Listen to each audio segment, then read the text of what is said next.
ഇന്ത്യയും അമേരിക്കയുമായിട്ടുള്ള ബന്ധങ്ങൾ അത്ര സുഖകരമല്ല എന്നുള്ളത് എല്ലാവർക്കും അറിയാവുന്ന സംഗതിയാണല്ലോ. അപ്പോൾ അതിൻ്റെ മറ്റൊരു വശത്തെക്കുറിച്ചാണ് ഇപ്പോൾ പറയാനുള്ളത്. കാരണം ഇന്ത്യയിലേക്ക് നാട് കടത്തിയവരുടെ എണ്ണം അത് പെട്ടെന്നങ്ങ് കുതിച്ചുയർന്നിരിക്കുകയാണ്. അല്ലെങ്കിൽ അമേരിക്കയിൽ അനധികൃതമായി കുടിയേറിയ എന്ന് ആരോപിക്കപ്പെടുന്ന ഇന്ത്യക്കാരുടെ എണ്ണം കഴിഞ്ഞ വർഷം, അതായത് ഈ നവംബർ 28 വരെ, ഈ വർഷം 2025 നവംബർ 28 വരെയുള്ള കണക്ക് 3258 ഇന്ത്യക്കാരെയാണ് അവർ ചങ്ങലയിൽ ബന്ധിച്ച് ഇന്ത്യയിലേക്ക് പറഞ്ഞു വിട്ടത്, മടക്കി അയച്ചത്. അപ്പോൾ ഇത് കഴിഞ്ഞ 16 വർഷത്തെ ഏറ്റവും ഉയർന്ന നിരക്കായിട്ടാണ് ഇതിനെ കണക്കാക്കുന്നത്.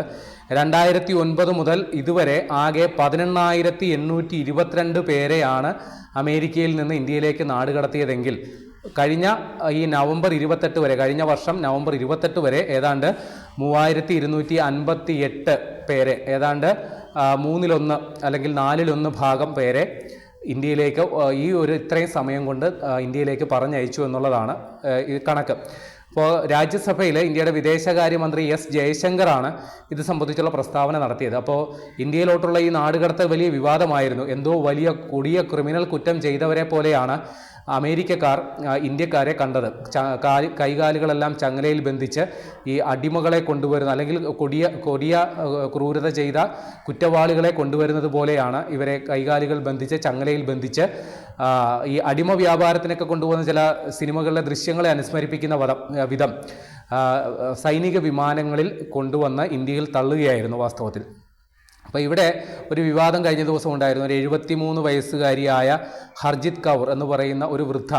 അപ്പോൾ അവരെ ഇതേപോലെ അനധികൃത കുടിയേറ്റമാണ് എന്ന് പറഞ്ഞ് പിടികൂടിയ അമേരിക്കയിലെ customs and enforcement, emigration customs and enforcement അധികൃതർ അവരെ വലിയ കൊടിയ പീഡനങ്ങൾക്കിരയാക്കി. അതായത് കിടക്കാൻ 73 വയസ്സുണ്ട്, അവരുടെ 2 കാൽമുട്ടും ഓപ്പറേഷൻ ചെയ്തതാണ്. പക്ഷെ അവർക്ക് സ്വസ്ഥമായിട്ടൊന്ന് ഇരിക്കാനോ കിടക്കാനോ ഉള്ള സൗകര്യം പോലും അവർ കൊടുത്തില്ല. അവർക്ക് കഴിക്കാൻ, 73 വയസ്സുള്ള ആ സ്ത്രീക്ക് കഴിക്കാൻ അനുയോജ്യമായ ഭക്ഷണം പോലും കൊടുത്തില്ല എന്നൊക്കെയുള്ളത് ഗുരുതര ആരോപണങ്ങൾ. അപ്പോൾ ഇക്കാര്യത്തിൽ ഇന്ത്യയുടെ വിദേശകാര്യ മന്ത്രാലയം അമേരിക്കയെ കടുത്ത പ്രതിഷേധം അറിയിച്ചു. പക്ഷേ ഒരു ഔപചാരികമായ പ്രതിഷേധം അറിയിക്കലിനപ്പുറം ഈ കാര്യത്തിൽ കാര്യമായ ഒന്നും തന്നെ ഇന്ത്യക്ക് ചെയ്യാനില്ല. അതുതന്നെയാണ് വാസ്തവം. കാരണം അമേരിക്കൻ നിയമങ്ങൾ അനുസരിച്ച് അവർ പാലിക്കേണ്ട കാര്യങ്ങളാണ്. നിയമപ്രകാരം അവിടെ എന്തൊക്കെയാണോ ചെയ്യേണ്ടത് ആ പ്രകാരമുള്ള നടപടികളാണ് ഈ കൈകാൽ ബന്ധിക്കലടക്കമുള്ള പരിപാടികൾ. അനധികൃത കുടിയേറ്റക്കാരെ അവർ വലിയ ഒരു കുറ്റകൃത്യം ചെയ്തവരായിട്ടാണ് കാണുന്നത്. അവരെയുള്ളവരെയൊക്കെ ടെററിസ്റ്റ്, ഭീകരവാദികളെന്നോ ഏലിയൻസ് എന്നോ അന്യഗ്രഹ ജീവികൾ, ഇവിടെ അനധികൃതമായി വന്ന് കുടിയേറിയവർ എന്നൊക്കെയാണ് ട്രംപ് വിശേഷിപ്പിക്കുക. അപ്പോൾ അത്തരത്തിലുള്ളവരെ പിന്നെ കുറച്ചത് ഇങ്ങനെയല്ലേ അവർ കാണൂ. അത് തന്നെയാണ് അവിടെ നടക്കുന്നത്. അപ്പോൾ ഈ പ്രശ്നങ്ങളൊക്കെ ഉണ്ടായത് ട്രംപ് വീണ്ടും അധികാരത്തിലെത്തിയ ശേഷമാണ്. കൃത്യം പറഞ്ഞാൽ 2025 ഏപ്രിൽ അവിടെ അമേരിക്ക പുതിയ ഒരു നയം കൊണ്ടുവന്നു, ഈ കുടിയേറ്റം സംബന്ധിച്ചുള്ള പുതിയ നയം. അപ്പോൾ അത് പ്രകാരം അമേരിക്കക്കാർക്ക് എന്നുള്ളതാണ് ആ നയത്തിൻ്റെ അടിസ്ഥാനം. മറ്റുള്ള രാജ്യക്കാർ ഇവിടുന്ന് പരമാവധി ഒഴിഞ്ഞു പോകണം. അതിന് ചെറുതായാലും വലുതായാലും ഒരു കാരണം കിട്ടിയാൽ മതി. ഇപ്പോൾ അവിടെ എങ്ങനെയുള്ളവരെയാണ് പുറത്താക്കേണ്ടത് എന്നുള്ളതിനെ സംബന്ധിച്ച് ട്രംപ് ഭരണകൂടം ഇപ്പോൾ നോക്കുന്നത് ഈ കുടിയേറി വന്നവരുടെയൊക്കെ സോഷ്യൽ മീഡിയ അക്കൗണ്ടുകൾ, അവരെ ഏതെങ്കിലും വിവാദപരമായ പ്രസ്താവനകൾ സോഷ്യൽ മീഡിയ വഴി നടത്തുന്നുണ്ടോ, ഏതെങ്കിലും പ്രതിലോമകരമായ സംഘടനകളുമായിട്ട് ബന്ധപ്പെട്ട് അവർ പ്രവർത്തിക്കുന്നുണ്ടോ, ഏതെങ്കിലും ഭീകരവാദ സംഘടനകളുടെ ആശയങ്ങൾ ഇവർ പ്രചരിപ്പിക്കുന്നുണ്ടോ. അപ്പോൾ ഇത്തരത്തിലുള്ള കാര്യങ്ങൾ നോക്കി അങ്ങനെ ചെറുതായിട്ട് എന്തെങ്കിലും ഒന്ന് കണ്ടെത്തിയാൽ പോലും അത്തരക്കാരെ പിടികൂടി നാട് കടത്തുക എന്നുള്ളതാണ് പറയുന്നത്.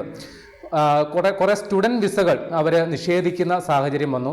സ്റ്റുഡൻറ് വിസയിൽ അമേരിക്കയിൽ എത്തിയവരെ നേരത്തെ പറഞ്ഞതുപോലെയുള്ള സോഷ്യൽ മീഡിയ പരിശോധിച്ചിട്ട് പോലും അവരെ നാട് കടത്തുകയോ നിർബന്ധിതമായി അവരുടെ വിസ ക്യാൻസൽ ചെയ്ത് എക്സിറ്റ് അടിച്ച് പോകേണ്ട ഒരവസ്ഥയൊക്കെ അവർക്കുണ്ടാക്കിയിട്ടുണ്ട്.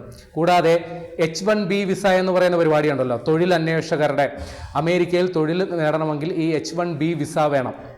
അപ്പോൾ നേരത്തെ അതിന് $1000 ആയിരുന്നു ചെലവ്, ഏതാണ്ട് 1 ലക്ഷം രൂപയ്ക്കടുത്ത്.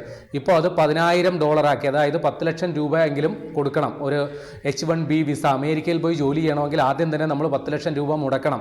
അങ്ങനെയാണെങ്കിൽ പിന്നെ ആ പൈസ ബാങ്കിലിട്ട് അതിൻ്റെ പലിശ മേടിച്ചാൽ പോരെ, അമേരിക്കയിൽ പോയി കഷ്ടപ്പെടേണ്ട കാര്യമില്ലല്ലോ എന്ന് ആരെങ്കിലും ചിന്തിച്ചു പോയാൽ അവരെ കുറ്റപ്പെടുത്തേണ്ട കാര്യമില്ല. അപ്പോൾ ഈ H-1B വിസ അവിടെ അതിൻ്റെ ഫീസ് മറ്റു കാര്യങ്ങളൊക്കെ കർശനമാക്കി.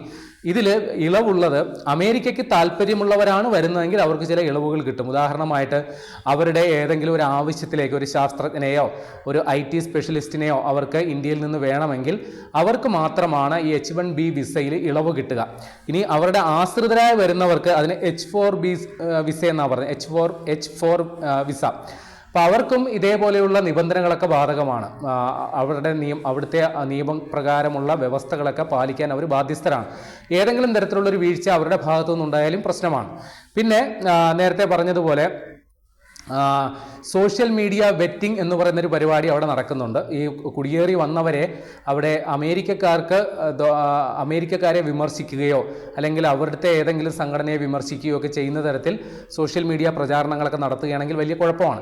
അതിൻ്റെ മൂല കാരണം ഈ ചൈനീസ് സ്റ്റുഡൻസ് ചൈനയിൽ നിന്നുള്ള വിദ്യാർത്ഥികൾ അമേരിക്കയിലെ പല യൂണിവേഴ്സിറ്റികളിലുമുണ്ട്. അപ്പോൾ ചൈന അറിയാമല്ലോ, അത് കമ്മ്യൂണിസമാണ്.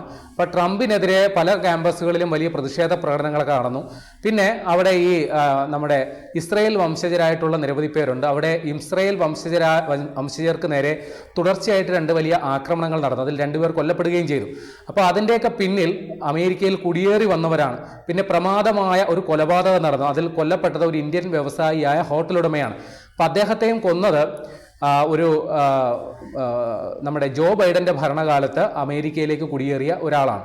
അപ്പോൾ അവിടെയും ബൈഡനെ കുറ്റപ്പെടുത്തിക്കൊണ്ട് ട്രംപ് സംസാരിക്കുകയുണ്ടായ കാര്യം ബൈഡന്റെ ഭരണകാലത്തെ ഈ കുടിയേറ്റക്കാരെ കർശനമായി നിരീക്ഷിച്ചില്ല, അതിൻ്റെ പേരിലാണ് അവിടുത്തെ ക്രമസമാധാന പ്രശ്നങ്ങളൊക്കെ ഉണ്ടാകുന്നത് എന്നുള്ളതാണ്.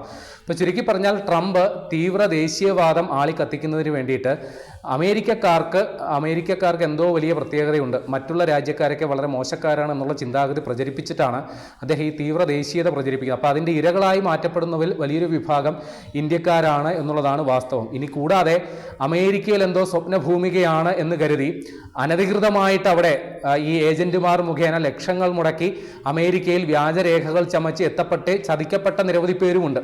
നിർഭാഗ്യവാന്മാർ അവരും ഈ കൂട്ടത്തിൽ അവിടുന്ന് നാടുകടത്തപ്പെട്ടവരുടെ കൂട്ടത്തിലുണ്ട് എന്നുള്ളതുകൂടി മനസ്സിലാക്കണം. അപ്പോൾ ഇന്ത്യയെ സംബന്ധിച്ച് 3258 പേരാണ് കഴിഞ്ഞ നവംബർ 28 വരെ അവിടെ നിന്ന് പുറത്താക്കിയതെങ്കിൽ മറ്റ് രാജ്യക്കാരുടെ എണ്ണം കുറെ കൂടി ഞെട്ടിപ്പിക്കുന്നതാണ്. അപ്പോൾ അമേരിക്ക ഇക്കാര്യത്തിൽ ഏറ്റവും കൂടുതൽ നോട്ടമിടുന്നത് മെക്സിക്കോക്കാരെയാണ്. കാര്യം തൊട്ടടുത്ത രാജ്യമാണ്.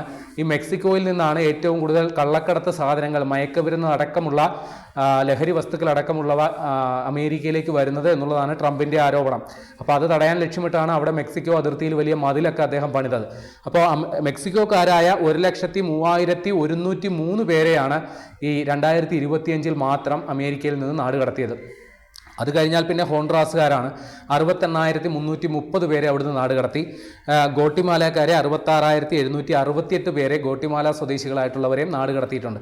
അപ്പോൾ ഇവരെ വെച്ച് താരതമ്യം ചെയ്ത് നോക്കുമ്പോൾ ഇന്ത്യക്കാർ വളരെ പരിമിതമായ എണ്ണമാണെന്ന് പറയാം. പക്ഷേ ഇന്ത്യയെ സംബന്ധിച്ച് അമേരിക്ക ഒരു സ്വപ്നഭൂമികയായി കരുതുന്നവർക്ക് ഇത് വലിയ തിരിച്ചടി തന്നെയാണ്. അവിടുത്തെ നിബന്ധനകൾ വളരെ കർക്കശമാക്കുന്നു.